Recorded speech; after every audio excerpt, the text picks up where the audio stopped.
few years, we've been playing together every winter, and we had developed a lot of ideas and music, and so we want to kind of finalize it, and our friend Mario wanted to finance us to make a record.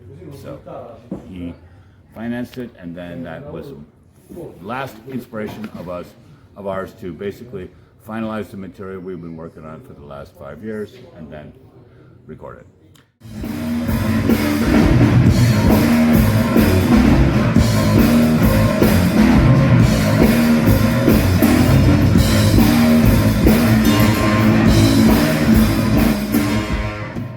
I don't know. I know this is gonna sound really like vague, but I always felt like our music was a conversation. I mean, our last album that we made before this was called Further Conversations. I think we, over the many, many years we played together, we developed a style of talking together with this music.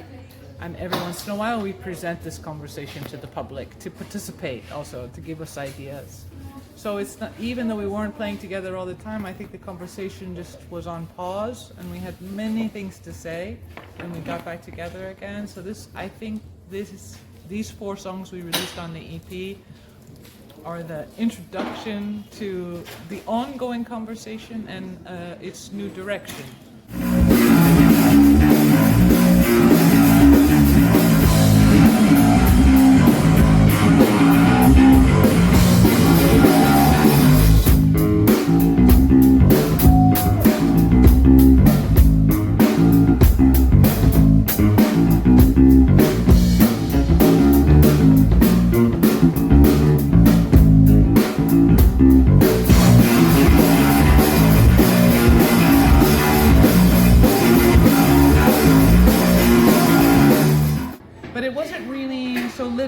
I think the idea, not clear like clarity of thought, but I think that our world that we live in right now, there's a lot of fuzz, there's a lot of dust, masking, some pretty simple processes. And I think, at least my interpretation of it is more kind of a command than a concept. You know, like clear away the dust, you know? Okay. Yeah. I would have to say it's my feeling towards is not exactly clear away the dust, but this more of focused on simplicity. How the beauty in simplicity, and a kind of sort of Zen way, if you would, or if you like, you know, just that you can find beauty in simplicity. It doesn't have to be really complicated. It doesn't have to be really hard or powerful, but simply, like simple, clear things are more powerful than something which is really complicated.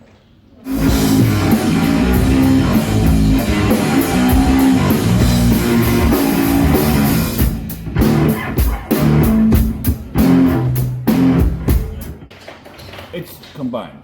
The same, our music is part of our life, and so this is sort of, as Hilary was saying before, it's a continuation of an explanation of our lives.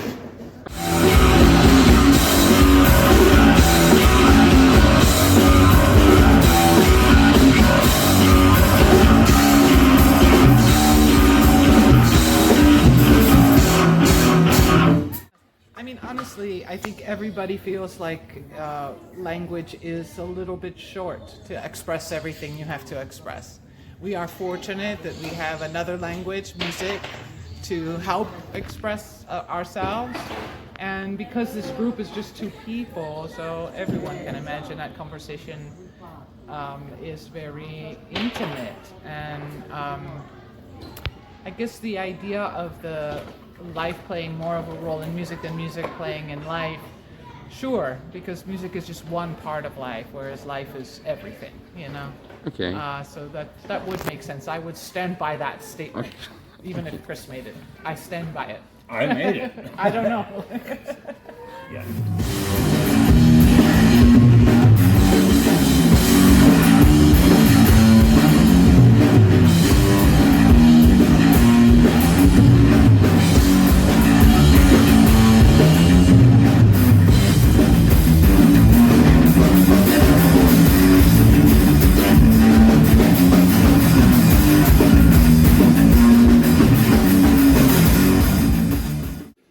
Well, I could say I played in some punk bands when I was younger, and played in other types of bands also. And sure, in the early 80s and mid 80s, it was very popular to play kind of socio-political music with simplistic rock and roll, basically. That's called hardcore now. I think that what we did before and what we do now is basically to utilize elements of that. We both grew up in that scene, and also elements of other music that we like, and we have a freedom. We don't have to be confined by a specific style. So Yeah. I don't consider us, what the music we play, to be a particular style. People call it something so they know where to put it in a record store or something, but it's not true. It's simply are the music that we want to play and we create, and so you can call it what you want. Yeah, you don't know the definition for your music. We don't have a personal really need to have a definition. Okay. But I think back to the point of the political nature. I mean, I grew up with punk music. I consider it to be a rebellion. I consider the music, the sound of the music, the feel of the music to be a kind of, kind of a fuck you to the status quo or to the state, many other things. I have that in my life too, not just in the music that I love, but I was attracted to and am still attracted to music that is resistance, made from the spirit of resistance. So of course I apply that same spirit of resistance to all my creative projects, including this one, including Sabot. So I think I'm honored that you feel that spirit there, because I definitely feel it too.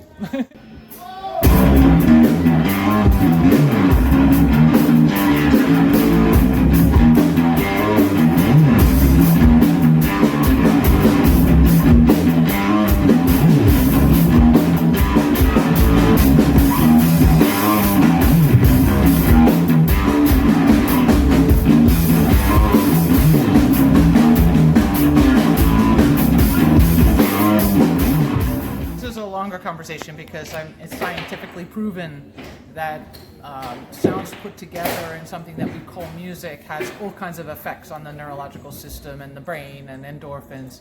So I think it's more accurate to say that music is very powerful, and it can be used to conform or collect. It can also be used to resist, to divide. Yes, it could be used for all those things. It's very powerful, and I would say be careful how you absorb your music and where you get it and how you listen to it and with whom and how you support the making of the music. I think this is a very powerful form of creativity. So yes, I think it can change a lot of things for the good and also not.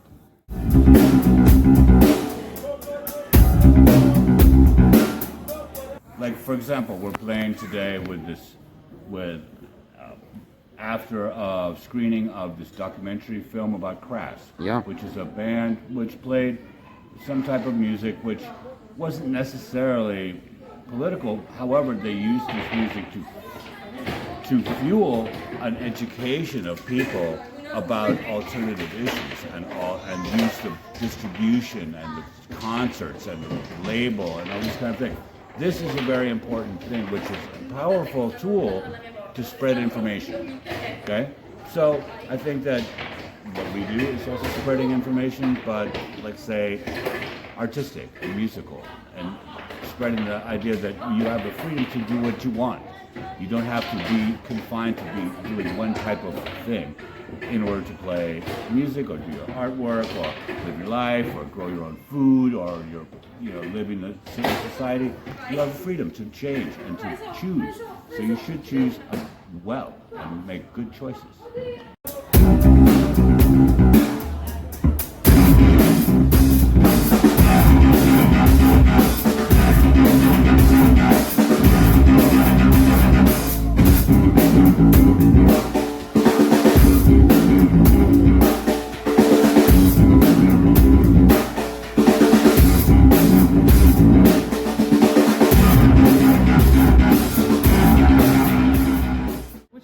you look back at our history, I think because both of us, we met each other at the height of sort of our punk listening habits and in that scene in San Francisco, the idea for us to be like in a bass and drums instrumental group in this period was very risky and not at all. No one did this. Not at all popular or anything like that. It would seem like very dangerous to do that, but we felt, I guess, powerful enough or confident enough.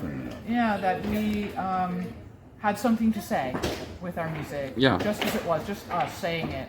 And we thought, okay, we'll go out there and we'll see who can hear it, who can understand it. And we made the first record and booked the first US and European tour and found a fan base kind of right away. So we were sure that we were on the right track, and here we are today.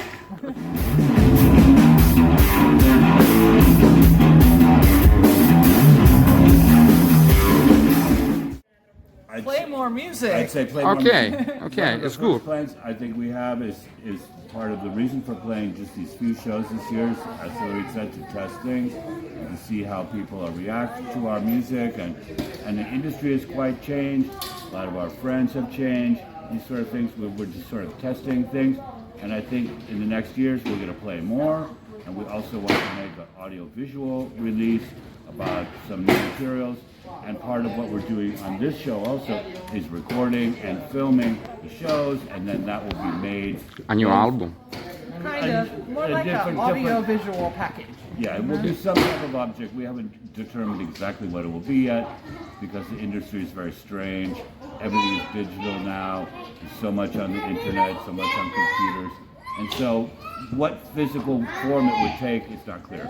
But it would be... Also for our own collection, like we have very little footage of us playing live, and yet we've played live so much. Thousands of times. So it's So it seems strange that there isn't our own documentation of this process, which I consider to be magical. You know, every experience of sharing, like I said before, this conversation with a group of people, every group is different. So every contribution to that conversation is different. And yeah, so we are recording these concerts that we're doing now in the hopes that we will find some of those magic moments to share with people.